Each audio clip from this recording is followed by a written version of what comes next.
Hello friends, तो आज स्वागत है आपका उल्लू की नई वेब सीरीज प्रभा की डायरी दी हाउस वाइफ के सेकंड सीजन में। तो कहानी कुछ इस तरह शुरू होती है कि एक औरत अपनी ब्रा का खुला हुआ हुक लगा रही होती है। फिर वो हुक लगा के अपने बालों को संभालती है और मुस्कुरा रही होती है। ये इसी औरत की कहानी होती है जो सड़कों पे पली बड़ी हुई होती है, जिसे ज़िंदगी से कोई शिकायत नहीं होती है। फिर चाहे ज़िंदगी कितनी भी जालिम ना रही हो उसके साथ, उसे तो ये भी नहीं पता था कि उसकी माँ कौन है, किसके पेट से उसने जन्म लिया है, उसे कुछ भी पता नहीं था।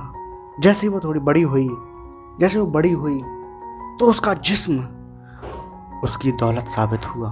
और ये कहानी एक औरत पढ़ रही होती है एक डायरी में, तो उसी का वर्णन किया गया है आगे। तो देखते हैं आगे।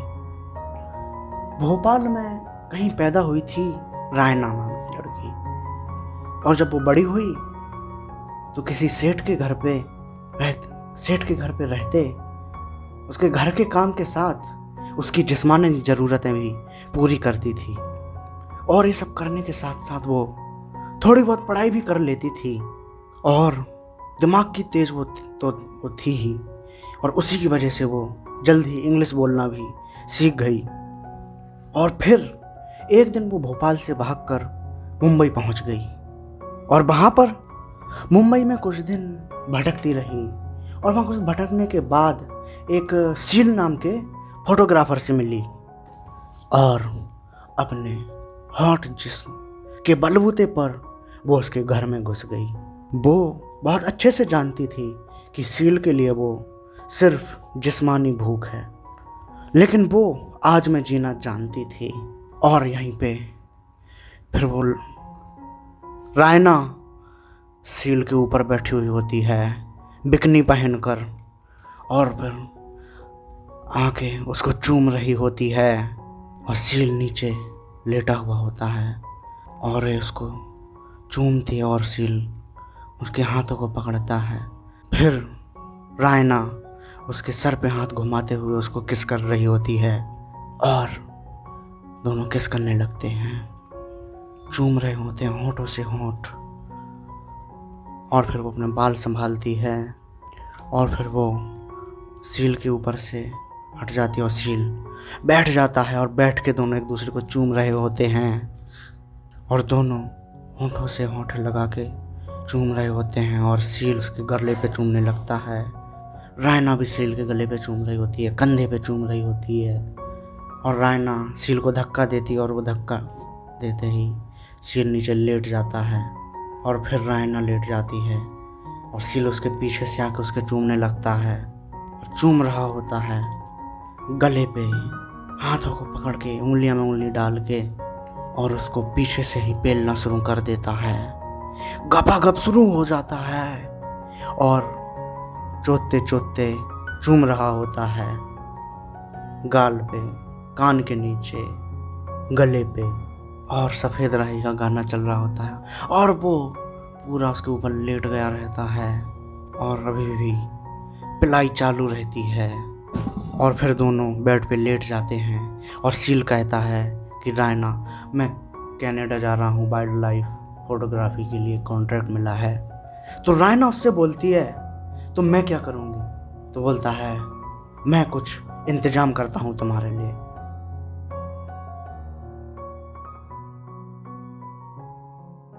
और सील अगले दिन रायना को लेके एक डायरेक्टर के घर पहुंच जाता है। वहाँ सील और डायरेक्टर बात कर रहे होते हैं, और रायना सोफे पे बैठी होती है। तभी रायना सील को इशारा करके पूछती है बाथरूम कहाँ जाना होता है उसे। तो पूछती टॉयलेट कहाँ है, तो डायरेक्टर उसको बताता है कि इस साइड है। तो रायना वहाँ चले टॉयलेट के लिए जाती है। तभी सील डायरेक्टर से बोलता है, कहता है कि ये बहुत टैलेंटेड है, ये तुम्हारा पूरा घर संभाल लेगी। तो डायरेक्टर बोलता है, तू इसको अपने साथ क्यों नहीं ले जाता? तो सील बोलता है, कंपनी ने मेरे अकेले की टिकट बुक की है, तो मैं उसे नहीं ले जा सकता। तो सील डायरेक्टर से कहता है, अरे बहुत टैलेंटेड है, ये मेड तो है ही, और तुम्हारा इशारे में कुछ ऐसा करता है कि तेरा काम भी चलेगा। तो डायरेक्टर बोलता है, क्या? अरे बोलता है, अरे भाई। तो सील बोलता है, अरे समझना यार, she is very good and bad. तो डायरेक्टर सुनते बोलता अरे चुप, और जाके दोनों सोफे पे बैठ जाते हैं और डायरेक्टर सिगरेट पीने लगता है और बोलता है प्लीज़ अंडरस्टैंड यार तू जानता है ना बहुत बुरा टाइम चल रहा है, बैक टू बैक मेरी 3 फिल्म फ्लॉप हुई हैं 2 साल से, मेरे पास कोई काम नहीं है और ऐसी हालत में मैं इसको कैसे रख सकता हूँ यार। तो सील बोलता है अबे यार तू काम से तो कम लेकिन सेक्सुअली ज़्यादा फ्रस्ट्रेटेड लग रहा है। तो डायरेक्टर बोलता है क्या बोल रहा है तू, मैं ज़्यादा फ्रस्ट्रेटेड लग रहा हूँ। सील बोलता है अरे तू डायरेक्टर है यार, जब तू अंदर से खुश रहेगा ना तो काम भी बढ़िया निकलेगा अंदर से। और इतने में रायना आ जाती है और सामने बैठ जाती है, वो बहुत अच्छा खाना पकाती है। तो डायरेक्टर बोलता है किसी दिन आपके हाथ का खाना खाएंगे फिर तो। और इतना बोलते सीन वहाँ से कट हो जाता है। और अगली सुबह जब डायरेक्टर सो रहा होता है अपने बेड पर तो उसका फ़ोन आता है उसकी मेड का। तो डायरेक्टर से बोलता है जल्दी आ जाओ, कल गेस्ट आए हुए थे तो बहुत कचरा फैला हुआ है, जल्दी से साफ़ कर जाओ। तो मेड बोलती है नहीं सर मैं नहीं आऊँगी, आपने पिछले 2 महीने से मेरी वेतन नहीं दी है, मैं भी तो गरीब आदमी हूँ तो मेरा घर कैसे चलेगा वगैरह वगैरह। तो बोलती है मेरे वेतन भी जल्दी दे देना, मैं दूसरा घर ढूंढ रही हूँ। फिर मैं बोलता है अरे कोई नहीं अगले हफ्ते ले लेना तुम अपने वेतन। ऐसे फालतू की बातें होती हैं और फिर वो आ जाती है और चले जाते हैं। और यहाँ पर रायना अपनी पैकिंग कर रही होती हैं डायरेक्टर के पास जाने के लिए। तो सील बोलता है मैं छोड़ के आ जाता हूँ। तो बोलती है क्यों, तुम क्यों जाओगे मुझे छोड़ने, तुम मेरे पति हो जो मुझे छोड़ने जाओगे। तो सील बोलता है अरे क्या बदतमीजी यार, ये तो मैंने तुम्हारा रहने का इंतजाम किया, तुम मुझसे ऐसी बदतमीजी से बात कर रही हो। तो रायना बोलती है इंतजाम, क्या इंतजाम किया तुमने, क्या तुम्हारा वो फ्लॉप डायरेक्टर मुझे रखने के लिए अपने मुझे मेरे बिस्तर पे नहीं सोएगा, मेरे मजे नहीं लेगा, जब तक मैं तेरे साथ रही तब तक तूने मजे लिए हैं, अब कोई और मजे लेगा, मत इस जिस्म की है तुम्हारे कोई अरेंजमेंट की नहीं। और इतना बोल के वो अपना सूटकेस उठा के चली जाती है डायरेक्टर के घर। और यहाँ डायरेक्टर कुछ लैपटॉप पे काम कर रहा होता है, तभी डोरबेल बजती है। तो डायरेक्टर उसको लेने जाता है और उसको लेके अंदर आता है और दिखाता है ये घर है और उसको उसका बेडरूम दिखाता है, ये साइड ये तुम्हारा यहाँ पे बेडरूम है। और फिर वो अपने काम करने फिर से चला जाता है। और रायना जो एक सेक्सी ड्रेस में थी, लंबी लंबी टांगें दिख रही थी गोरी चिकनी और बैकलेस बहुत हाफ थी। और यहाँ पे डायरेक्टर जो काम कर रहा होता था उसका मन नहीं लगता है, वो इधर उधर देख रहा होता है उसकी तरफ और मुस्कुराता है। और रायना अपने रूम में चली जाती है। और रायना जानती थी कि अगर उसे कबीर के साथ रहना है तो उसे उसके दिल को जीतना होगा। और उसने उसका दिल जीत भी लिया। और ज़िंदगी से थका हुआ कबीर यानी डायरेक्टर बहुत जल्द उसकी बाहों में चला गया। उसके लिए वही एहसास था जो सा प्यार होने पर होता है। और दोनों छत पे झूले पे एक दूसरे की बाहों में लेटे हुए थे और कबीर उसके हाथ को लेके चूमता है और उसके हाथ पे अपना हाथ घुमा रहा होता है और घुमाते घुमाते उसके कंधे से लेते हुए उसके ऊपर आता है, फिर गाल पे घुमाने लगता है। और फिर किसी शाम डायरेक्टर कबीर किसी एक प्रोड्यूसर से मिलने जाता है बार में। तो डायरेक्टर एक टकला डायरेक्टर होता है तो बोलता है कबीर एक ऐसा भी समय था जब मैं तुम्हारे पीछे पीछे मूवी बनाने के लिए घूमता रहा और आज देखो तुम मेरे पीछे घूम। बस टाइम की बात है, उस समय मैं नया नया प्रोड्यूसर था ना। और बोलता देखो मेरा दिल कितना बड़ा है ना, इतना सब होने के बावजूद भी मैं तुम्हारे साथ काम करने के लिए तैयार हूँ। और बोलता है कहने का मतलब है कि आज की डेट में तुम एक फ्लॉप डायरेक्टर हो। और डायरेक्टर हंसते बोलता है अगर तुम्हें मुझे जलील करना ही है ऑल योर्स, जी भर के कर लो, फिर मैं चला जाता हूँ, नो प्रॉब्लम। प्रोड्यूसर बोलता है सॉरी तुम्हें बुरा लगा दो। तो बोलता है अरे नहीं लगा। तो प्रोड्यूसर बोलता है अरे नहीं बुरा लगना चाहिए। और बोलता है चलो पुरानी बातें भूलते हैं और आगे पे फ्यूचर पे ध्यान देते हैं। और दोनों बिस्की पीने लगते हैं। डायरेक्टर यानी कि कबीर बोलता है प्रोड्यूसर से तुम जानते हो मुझे बहुत ज़रूरत है इस मूवी की। तो बोलता है मुझे कोई दिक्कत नहीं है, जो भी प्राइस तुम डिसाइड करोगे आई एम फाइन। तो प्रोड्यूसर बोलता है ओके लेट्स डू एग्रीमेंट।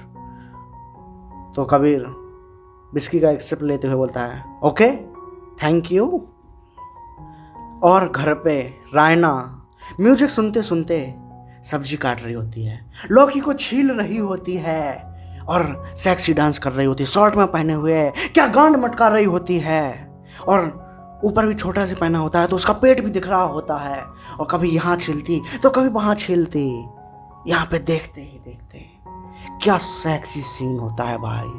और यहाँ पीछे से डायरेक्टर आता है और उसके पीछे कमर को टच करता है और वो झटके से घूमती है रायना और बोलती है, ओह तुम हो, तुमने तो मुझे डरा ही दिया। तो डायरेक्टर बोलता है, यानी कबीर बोलता है, एक खुशखबरी है। तो बोलती है क्या? तो बोलता है, एक बहुत ही अच्छी फिल्म मुझे मिल गई है। और उसको पीछे से हाथ लगाता है और कमर से पकड़ के उसे ऊपर बैठा देता है और उसके पीछे पीठ पर हाथ घुमाता है और बोलता है, you so lucky so sweet, और चूमने लगता है, कभी गालों पे, फिर होंठों पे, फिर चूमता है, गले पे चूमने लगता है और खुश होकर दोनों को चिपका लेता है और सीनाता है और फिर कबीर की सेट उतार देता है और दोनों चूम रहे होते हैं एक दूसरे को, होंठों में होंठ घुमा के, और चूमते हैं कभी गले पे कभी गाल पे। क्या सेक्सी सीन होता है। और चूमते चूमते ही ये एपिसोड यहीं पे खत्म हो जाता है। तो इससे आगे की कहानी हम कंटिन्यू करेंगे अगले एपिसोड में। आपको मूवी अच्छी लगी हो, एपिसोड अच्छा लगा हो, वेब सीरीज़ को आगे और देखना हो तो प्लीज़ सब्सक्राइब कीजिए चैनल को और इस वीडियो को लाइक कर दीजिए। ऐसी वीडियो मैं और अपलोड करता रहूँगा और ये कहानी आगे बढ़ाएंगे हम अगले एपिसोड में। Thank you.